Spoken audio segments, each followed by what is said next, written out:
Guys, how is everybody doing tonight? Sorry I'm on a little bit late, but again, maybe some of my West Coast peeps are on.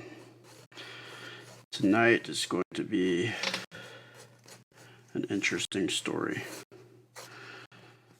And it's kind of a little bit sad and it's kind of a little bit scary, but this is the tale of how my father's family came to America, as told to me by my late gramps, who lived to be 100 years old. So my family's been in the United States for a long time, like 4 generations. Like we're going back to like not this past turn of the century, but the turn of the century before, like early 1900s, maybe even 1800s. I'm not quite sure. I'd have to look it up. The information is out there. I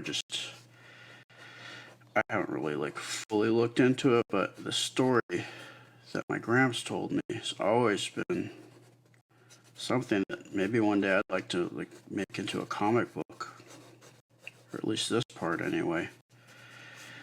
But it was many years ago when not my grandfather, before he was born, my great grandfather was a young man living in Japan, and he his father was, from what my understanding is, his father was like a Buddhist priest, and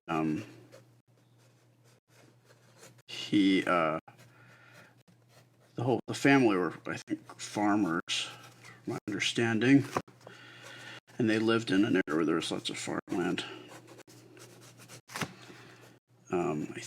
In somewhere near, if anybody's familiar with Japan, Okayama Prefecture,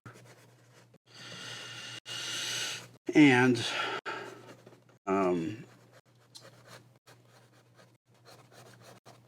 Buddhist priests, I guess Japan still is, but more so in the past was very classist, and like there was like pretty much like a caste system, and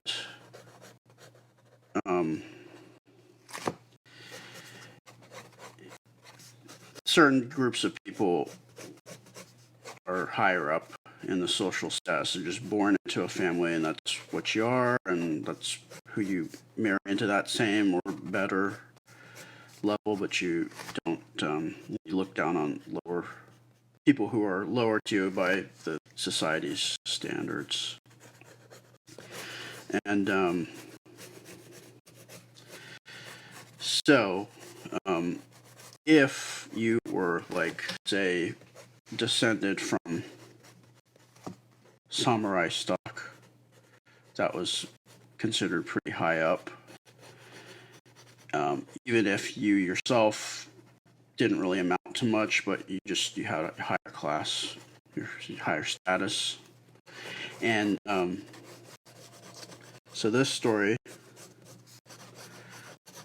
begins with one evening.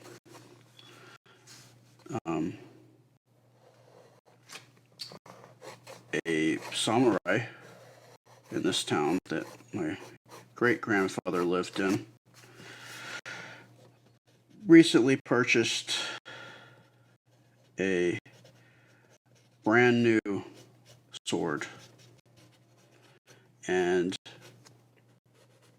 he was, I guess, kind of a bully in the town, and he got this sword, and he decided he was going to test it out, and not on just some bamboo. He wanted to test it out. He wanted to see how effective his sword was and how sharp it was. So, my pencil just broke. Getting stressed out and pressing down on my leads too hard. So the way my grandfather tells it, this guy was drinking. He was out drinking, and he was stumbling back to his home late at night when he comes across my great-grandfather, who was a Buddhist priest, just minding his own business, just coming back home. And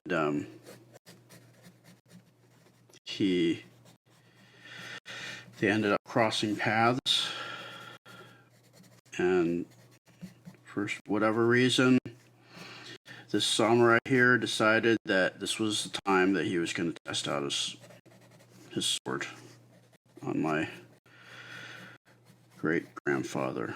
So, just a little warning, if you're a little squeamish, then you can not watch, or you can tune out for a second. I'm not going to draw anything gross, don't have to worry about that. I'm just going to tell the story.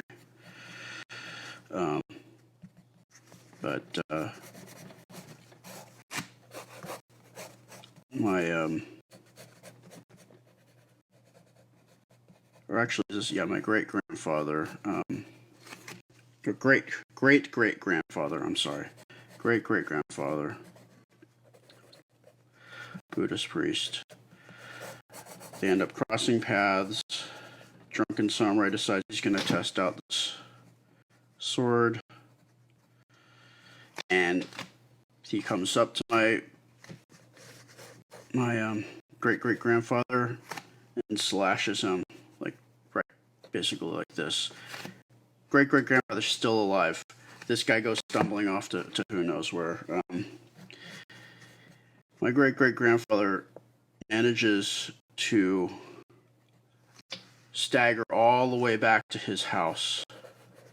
And if you know Japanese architecture, you know that in the traditional homes, they don't have like regular doors that open and close. They have shoji, which are these big panels with rice paper kind of windows, and you push it open, you slide it open, kind of like a Star Trek door, but manual. And so he staggers up to his house. He makes it to the front of the house. He slides open the shoji panel, and then he just basically splits in two and just collapses. He's dead. So my great-grandfather was a young man, and he found out what happened. So he goes to the local constable, and he demands that justice be served, and this samurai needs to be brought to justice and answer for his crimes, and he demands this, and the local constable just kind of laughs at him and says, "You can't do anything. This guy's he's samurai. You guys are just farmers and priests. You guys have no status here. You can't. We're not going to do anything. You're just going to have to deal with it." So my great-grandfather, upon hearing this, just becomes so absolutely disgusted with how the society is there in Japan that he leaves. He says, I'm leaving this country. I can't take it. This is not right." So he ended up walking, I think, for like 2 days till he got to some port city somewhere. And he got there, and I guess I don't know, this is the part that I'm not quite sure about, but somehow he was sponsored by a Quaker family, and he learned English, and he became a foreman for the Shilling Spice Company, and he was able to eventually book passage to the United States, and he ended up being really successful. Any of you furniture buffs out there, he founded the Mission Furniture Company, which was, I guess, the biggest furniture manufacturer west of the Mississippi, up until I think probably around the Great Depression, because I think what happened was he ended up when that whole stock market crash happened, he wanted to pay off all his debts, and so he ended up losing all of his money because he, wanted to do the right thing, but at the expense of his fortune, which his wife was not particularly happy with, as you can probably imagine. So, jumping back around, he, like most immigrants back in those days, they had to eventually, once you establish yourself, then you maybe go back or do some kind of correspondence, and then you send for a wife, and wife shows up, and then you get married. And my grandmother on my father's side that he married was ironically of samurai stock. However, she was a divorcee, which was absolutely unheard of in those times. So that's why I think it was okay for him to marry her. He could marry up in that sense, because her reputation was tarnished. But so it was cool because, like, I thing that was cool about my grandpa is because he lived till he was 100, and I said this at his funeral. One of the coolest things about my gramps that he lived so long is that I was able to ask him pretty much every single question that I wanted to, because I he only died in 2018, so I was well into my adulthood to be able to ask him questions about the past. And although he was starting to get a little senile, he could remember the past. So there was no problem there. So I'm sure I asked him every question I wanted to a few times over, so I could get everything right, and just that way our family lives on, because I remember what he remembers. I think it's important to just, somebody in the family has to care enough to try to remember those stories. This one was a little more exciting than than I would have expected, but it's pretty cool. I like it. I thought it was a cool story. What did you think?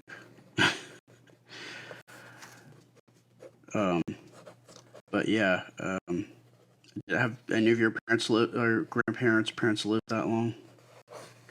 One of the things that I asked my gramps that was cool was, I just said, what's it like to have lived from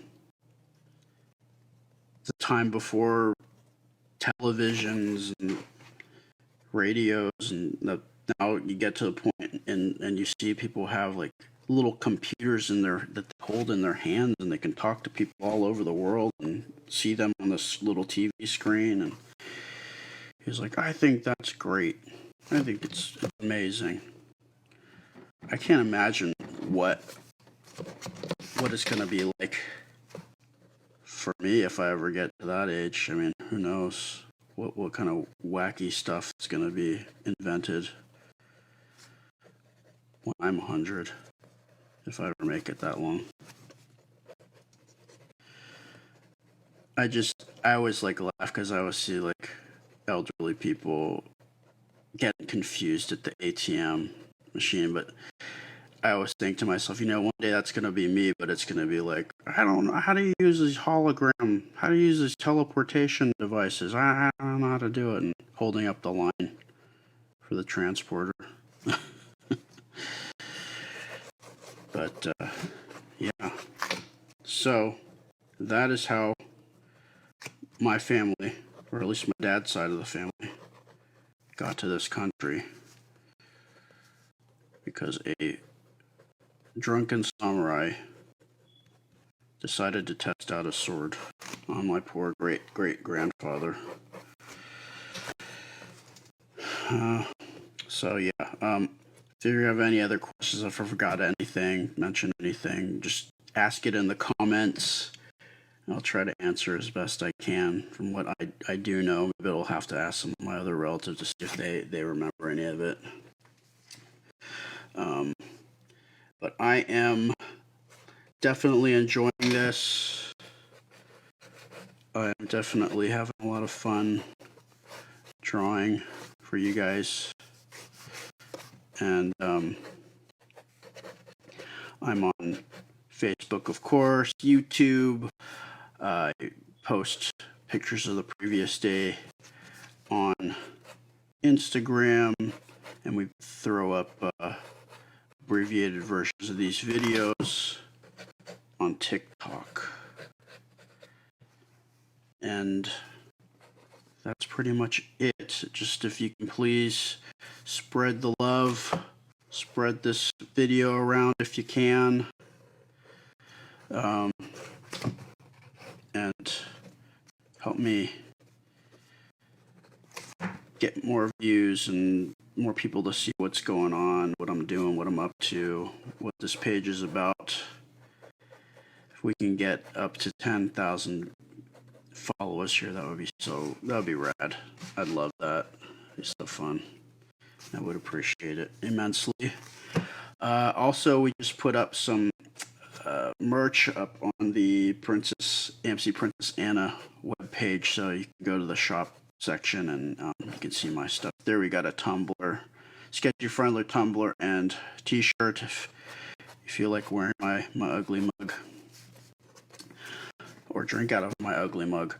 Anyway, thank you very much. I will see you and talk to you soon. It's always fun. It's always a pleasure.